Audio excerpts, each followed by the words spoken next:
బాలీవుడ్ నటుడు సైఫ్ అలీ ఖాన్ ఆసుపత్రి నుంచి డిశ్చార్జ్ అయ్యారు. ఈ విషయాన్ని లీలావతి ఆసుపత్రి డాక్టర్లు ధృవీకరించారు. ఈ నెల 16వ తేదీన సైఫ్ ఇంటి దొంగతనానికి వెళ్లిన దుండగుడు ఆయనపై కత్తితో దాడి చేశారు. ముంబైలోని లీలావతి ఆసుపత్రిలో చికిత్స అనంతరం ఇవాళ డిశ్చార్జ్ చేశారు.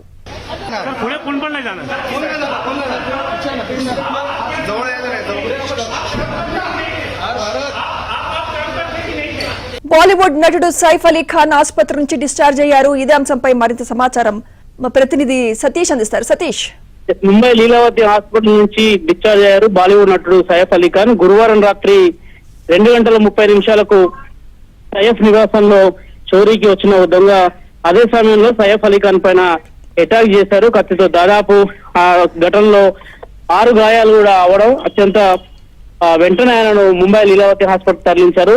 దాదాపు 6 రోజుల నుంచి కూడా అంటే 5 రోజుల పాటు కూడా ఆయనకు ముంబై లీలావతి హాస్పిటల్లో చికిత్స చేశారు. ప్రథమ చికిత్సతో పాటు కొంత మైనర్ సర్జరీలు సైతం కూడా చేశారు. అనంతరం కాసేపటి క్రితం ఆయన లీలావతి హాస్పిటల్ నుంచి డిశ్చార్జ్ అయ్యి నివాసానికి వెళ్లారు. అయితే సైఫ్ అలీ ఖాన్ పై జరిగిన దాడి నేపథ్యంలో వారి ఇంటి చుట్టూ కూడా ఇప్పుడు సీసీ కెమెరాలను కూడా అమర్చారు. బంగ్లాదేశ్ కి చెందిన వ్యక్తి మన సైఫ్ అలీ ఖాన్ నివాసంలో చోరీ యత్నించిన సమయంలోనే ఆయన నివాసంలో ఆయన పైన దాడి చేయడంతో బాలీవుడ్ లో కాకుండా అటు టాలీవుడ్ అంతా కూడా పెద్ద ఎత్తున కూడా చర్చనీయాంశం మారిపోయింది. ఇక నిందితుడిని పట్టుకున్న అనంతరం కూడా ఆయనను ఇప్పుడు ప్రస్తుతానికి 14 రోజుల కస్టడీ కూడా ఇవ్వడం జరిగింది. ఇక సైఫ్ అలీ ఖాన్ కొంత ఆరోగ్యం మెరుగుపడుతుంది. ఈ రోజు ఆయన డిశ్చార్జ్ చేశారు. ప్రస్తుతం ఆయన నివాసంలో కొంత ఆయనకు సంబంధించి వైద్యుల ఇంటికి వచ్చి ఆయనను పర్యవేక్షించే అవకాశాలు కూడా స్పష్టంగా ఉంది. ప్రస్తుతానికి అయితే ఆయన ఆరోగ్యం నిలకడగా ఉంది.